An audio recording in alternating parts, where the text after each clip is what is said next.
नमस्कार मित्रांनो, मुरांबा मालिकेच्या आजच्या भागामध्ये अक्षय हा रमाला घेऊन येण्यासाठी निघलेला असतो। तेव्हा रेवा मुद्दाम त्याला आडवी होण्याचा प्रयत्न करते, कारण रेवाला अक्षयला रमाकडे जाऊन द्यायचे नसते। तेव्हा अक्षय काही एक उत्तर न देता दुसऱ्या बाजूने आपल्या गाडीमध्ये येऊन बसतो, तर रेवा त्याच्या मागे धावतच येते आणि अक्षय प्लीज प्लीज एक काम कर, माझं एका ठिकाणी खूप इम्पॉर्टंट काम आहे, तू प्लीज मला तेथे सोडशील का, असे मुद्दाम विचारत असते। तर अक्षयला प्रचंड राग येतो आणि तो गाडीच्या खाली उतरतो आणि रेवाला कडक शब्दात म्हणतो की तू फक्त एक मुलगी आहे आणि मी त्या शशिकांत मुकादम सारखा माणूस नाही, म्हणून मी शांत आहे, नाहीतर मी तुझं मुस्काड फोडेल आणि इथून चालती हो। मी तुला माझ्या वाटेला येण्याचा प्रयत्न करू नको, माझ्यासारखा दुसरा विचित्र माणूस कोणी नाही, माझं जर टाळकं सरकले ना तर मी तुला काय करेल तपास नाही, त्यामुळे तू प्लीज येथून चालती हो। तेव्हा म्हणत असते की कुठला राग कुणावर काढतो, तेव्हा अक्षय म्हणत असतं की मी सर्व हिशोब तुझ्याकडून चुकता करणारच आहे आणि सर्व काही तुला विचारणारच। रेवा म्हणते की मला उत्तर दे की मी असं काय केले की तू माझ्यावर इतकी चिडचिड करतोस। तेव्हा अक्षय रेवाला जुमानत नाही आणि आपल्या गाडीत बसतो आणि तेथून गाडी घेऊन निघून जातो। तेव्हा रेवा मात्र मनात म्हणत असते की इतक्या सहजासहजी मी तुला त्या रमाला भेटून देणार नाही, म्हणून रेवा लगेच तिच्या आईला फोन लावते। तेव्हा रेवाची आई म्हणते की मी तुला 5 मिनिटांनी नंतर कॉल करते। तेव्हा रेवा फोन ठेवते आणि आता माझी ताकद दुपटीने वाढलेली आहे, कारण माझी मम्मा सुद्धा माझ्यासोबत आहे, म्हणून रेवाला थोडासा आधार भेटलेला असतो। त्यानंतर इकडे अक्षय हा गाडीतून येत असतो, तेव्हा समोर काही फुले विकणारी एक गाडी असते। तेव्हा अक्षय गाडीतून खाली उतरतो आणि त्या दुकानातून रमाला फुले आवडतात म्हणून खूप काही फुलं विकत घेतो। तेव्हा अक्षयला पुन्हा आठवण येते की रमाला गजरा सुद्धा खूप आवडतो, म्हणून अक्षय परत त्या दुकानदाराकडून गजरा विकत घेतो।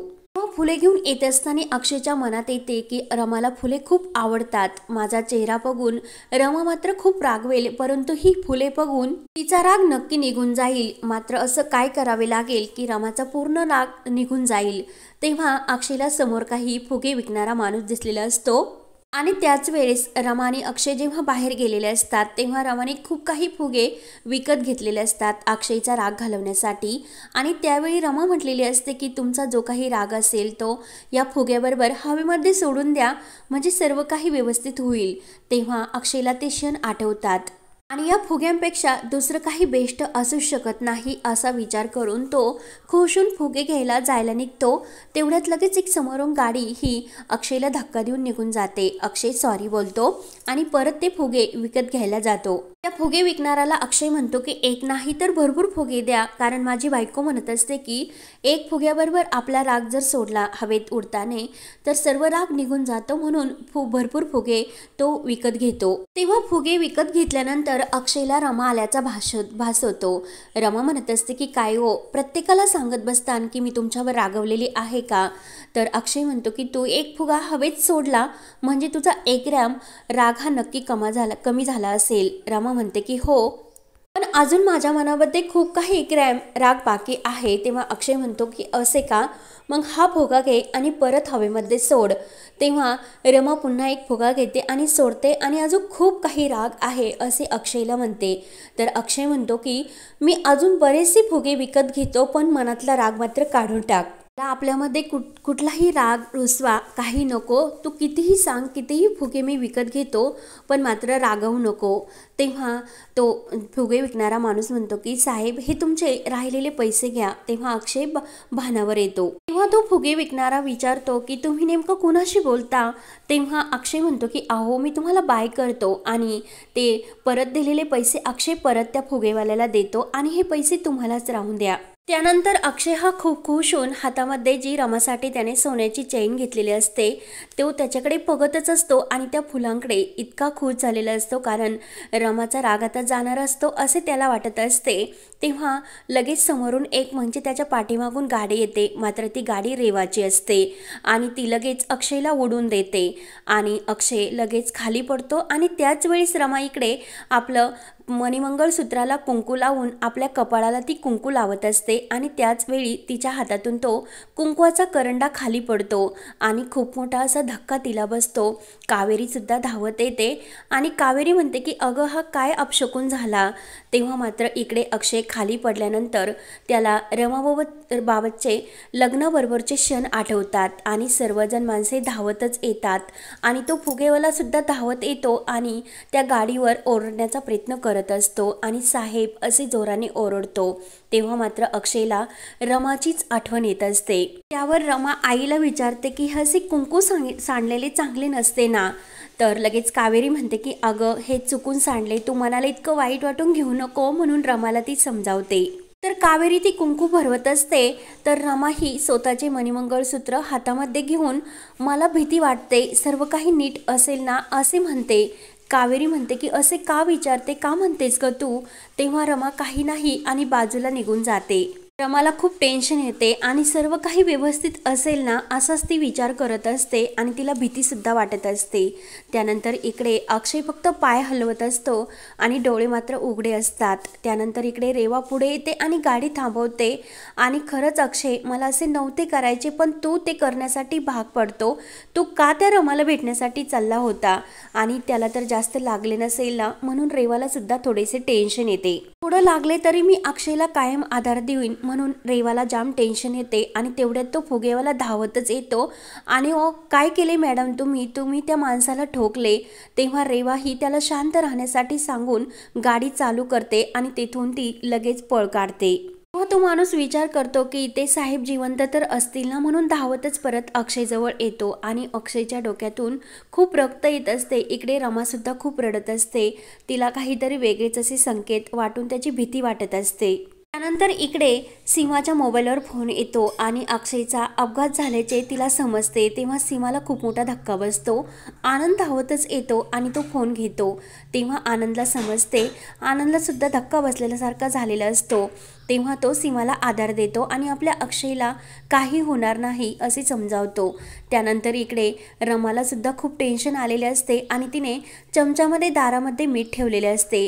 कावेरी विचारते की अगं रमा असे दारामध्ये का मीठ ठेवतेस। तेव्हा रमाला तर काय उत्तर द्यावे तेच समजत नाही। रमा म्हणते की आई खरंच यावेळेस माझ्याकडे उत्तर देण्यासाठी नाही, तू प्लीज मला काहीच विचारू नको। त्यानंतर इकडे घरातील सर्वजण सीमा, आनंद, पार्वती आजी आणि सर्वजण हे अक्षयकडे धावून येतात, त्याला हॉस्पिटलमध्ये आणलेले असतात। आणि तेव्हा आभीला मात्र अक्षयला शेवटी तो त्याच्याबरोबर काय बोलला होता आणि आभीने त्याला रमाबद्दल काय वाईट बोलला होता हे सर्व त्याला आठवत असते। सीमाला सुद्धा अक्षयबरोबरचे शेवटचे बोलणे आठवत असते। तेव्हा पार्वती आजी सीमाला विचारते की अगं अक्षय कुठे जात होतास आणि तो नक्की रमाला भेटण्यासाठी जात असेल ना। सीमा म्हणते की नाही हो। पार्वती आजी म्हणते की हे सर्व रमामुळे झाले आणि रमाला या ॲक्सिडेंटबद्दल थोडीशी सुद्धा कुणीही कळवायचे नाही। मला अक्षयवर त्या रमाची सावली सुद्धा पडायला नको। आनंद म्हणतो की अगं आजी तू हे काय बोलतेस। तेव्हा पार्वती आजी आनंदला गप्प बसवते। त्यानंतर इकडे रमा विचारते की आई सर्व काही ठीक असेल ना ग। तर ही कावेरी म्हणत असते की सर्व काही व्यवस्थित असेल, तू अजिबात टेन्शन घेऊ नको रमा। कावेरी म्हणते की थांब मी सीमाला फोन करून बघते म्हणून कावेरी ही सीमाला फोन लावते। सीमा काही फोन उचलत नसते म्हणून रमा आणि कावेरीला आणखीनच टेन्शन येते। तेव्हा रमाच्या डोळ्यामध्ये खूप पाणी येत असते आणि तिला अक्षयची आठवण होते। अक्षय तिला म्हटलेलं असतो की जोपर्यंत तू मला माफ करत नाही तोपर्यंत मी तुला भेटण्यासाठी दररोज येतच राहील। त्यानंतर इकडे रेवा धावतच हॉस्पिटलला येते आणि अक्षय आता बरा आहे ना असे रडतच विचारत असते आणि बरं झालंय की अक्षय बरा आहे, नाहीतर माझा जीव गेला असतात। सर्वजण रेवाकडे बघत असतात की रेवा असे का बोलते। जान्हवी विचारते की काय ग रेवा तुझा का जीव गेला असतात। तेव्हा रेवा म्हणते की त्याचा ॲक्सिडेंट झाला हे मला समजल्यानंतर मला ते सहन झालं नाही। शेवटी माझ्या मनामध्ये त्याच्याविषयी जे काही भावना आहे त्या तर मी लपून ठेवू शकत नाही ना। तेव्हा पार्वती आजी म्हणते की रेवा प्लीज रडू नको, तुझ्या भावना मी समजू शकते। आणि त्यावर लगेच सीमा ही अभिला विचारते की ज्या माणसाच्या गाडीमुळे आपला अक्षयचा अपघात झाला त्या गाडीची काही बातमी म्हणजे तिच्याबद्दल काही माहिती आपल्याला मिळाली की नाही। रेवा खूपच घाबरते आणि हा वाक् येथे संपतो।